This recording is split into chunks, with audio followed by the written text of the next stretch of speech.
इस साल की शुरुआत में जो यूनियन बजट आया था, उसमें 1 लाख करोड़ रुपए का बजट एलोकेट हुआ था रिसर्च एंड डेवलपमेंट की तरफ। इसका क्या इम्पैक्ट पड़ सकता है आज के इंजीनियरिंग के स्टूडेंट्स के करियर पे और अगले 2-3 साल में अगर रिसर्च सबसे इम्पैक्टफुल करियर चॉइस स्टूडेंट्स के लिए हो, तो इसमें बहुत ज़्यादा सरप्राइज़ होने की बात मुझे नहीं लगती है। आज की इस वीडियो में हम चर्चा करेंगे कि आप रिसर्च में अपना करियर कैसे बना सकते हैं और 1 लाख करोड़ की ये रिसर्च एंड डेवलपमेंट की फंडिंग आगे हमारे देश में कैरियर प्रोस्पेक्टिव को किस तरीके से इम्पैक्ट कर सकती है। सो गाइस, मेरा नाम है doctor Umashankar Tripathi and welcome to Acumen. So आप मेरे पीछे स्क्रीन पे देख रहे हैं department of science and technology का ऑफिशियल वेबसाइट। डीएसटी क्या करता है? जो रिसर्च इंस्टीट्यूट होते हैं जैसे आईआईटी, आईएससी, एनआईटी, यहाँ पे प्रोजेक्ट्स के लिए फंडिंग देता है। जब हम इस शब्द का प्रयोग करते हैं प्रोजेक्ट, तो इसका क्या मतलब होता है? तो हमने देखा है कि बहुत सारे ट्रेंडिंग फील्ड हमको नाम सुनने को मिलते हैं, जैसे एआई है, एमएल है, साइबर सिक्योरिटी है, एडिटिव मैन्युफैक्चरिंग है, रोबोटिक्स है, मैकेट्रॉनिक्स है, सेमीकंडक्टर्स है। इनके ऊपर जो रिसर्च का बड़ा काम होता है, वो इस तरीके की रिसर्च संस्थाओं में होता है। जैसे आईएससी में कोई प्रोफेसर है जो बहुत अच्छा काम सेमीकंडक्टर में कर रहे हैं, तो वो एक प्रोजेक्ट लिखेंगे। प्रोजेक्ट लिखने का मतलब क्या है कि वो कुछ इस तरीके की बात बताएंगे कि सेमीकंडक्टर्स में फॉर एग्जांपल वो इस डायरेक्शन में रिसर्च करेंगे और उसके लिए डीएसटी, जो कि गवर्नमेंट ऑफ इंडिया के अंदर में आती है, वो फंड एलोकेट करती है।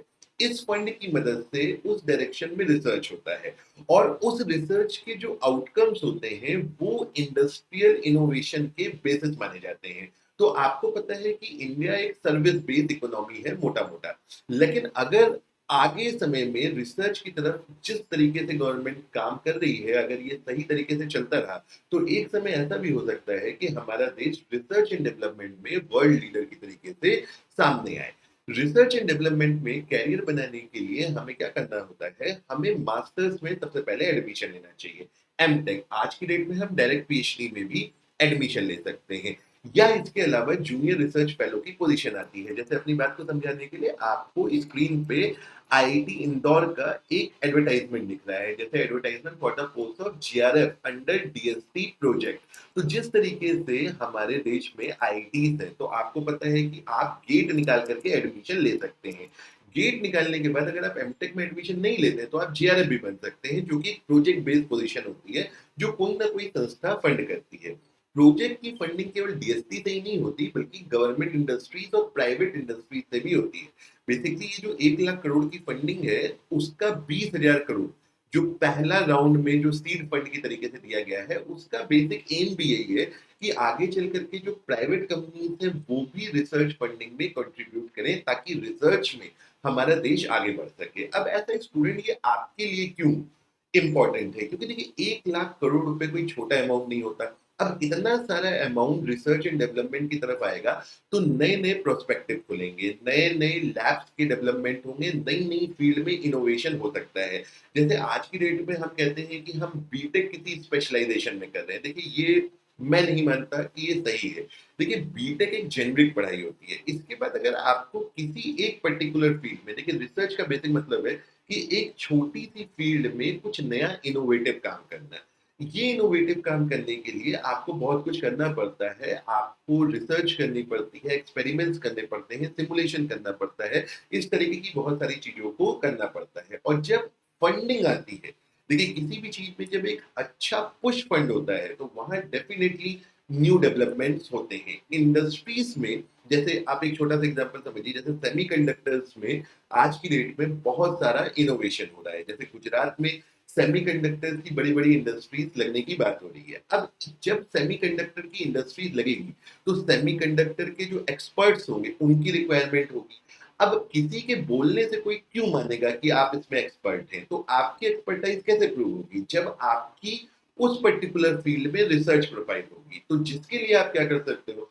आप गेट का एग्ज़ाम लिखिए। गेट के एग्ज़ाम लिखने के बाद अगर आप किसी भी फील्ड से हैं, आप मैकेनिकल से हैं, केमिकल से हैं, सिविल से हैं, कंप्यूटर साइंस से हैं, एआईएमएल से हैं, किसी भी फील्ड में अगर आप बीटेक कर रहे हैं, गेट का एग्जाम दे करके आप आईआईटीज में एडमिशन ले सकते हैं, एमटेक में एडमिशन ले सकते हैं। और इस रिसर्च फंडिंग की मदद से जो हमारे देश के इन प्रीमियर इंस्टीट्यूट्स में नई नई लैब स्टैब्लिश होंगी, वहाँ पर भी डेफ़िनेटली नीड है यंग माइंड्स की, यंग रिसर्चर्स की और जो हमारा देश इस समय सर्विस की तरफ ज़्यादा नोशन है, तो वहाँ पे आपको भी एक एफर्ट देना होगा ताकि रिसर्च की फील्ड में हम आगे बढ़ सकें। तो जब आप अपने इनपुट्स, अपनी एक्सपर्टीज़, अपना यंग जो जोश है वो रिसर्च की फील्ड में दोगे, तो डेफ़िनिटली वहाँ से आपको आउटकम मिलेगा। अब अगर आप किसी भी एक फील्ड में एक्सपर्ट हो, तो जब इंडस्ट्रियल डेवलपमेंट उस फील्ड में होगा, तो आज की डेट में जब कोई नई फील्ड डेवलप होती है, कोई नए डेवलपमेंट होती है, तो विदेशों से एक्सपर्ट आते हैं।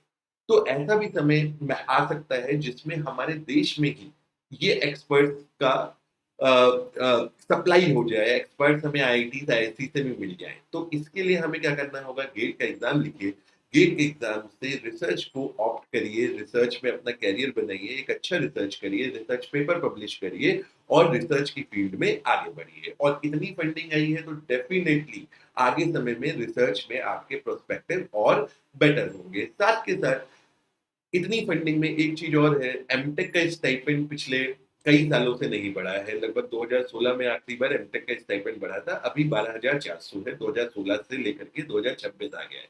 10 साल में एमटेक के स्टाइपेंड में कोई चेंज नहीं आया। तो मैं एक बात ये भी कहना चाहता हूँ कि अगर ये स्टाइपेंड भी बढ़ जाए, तो भी बहुत अच्छा रहेगा। थोड़ा फंड इधर की तरफ भी जाना चाहिए। तो आज की वीडियो में इतना ही, अगर आपको ठीक लगे तो चैनल को सब्सक्राइब भी कर दीजिए।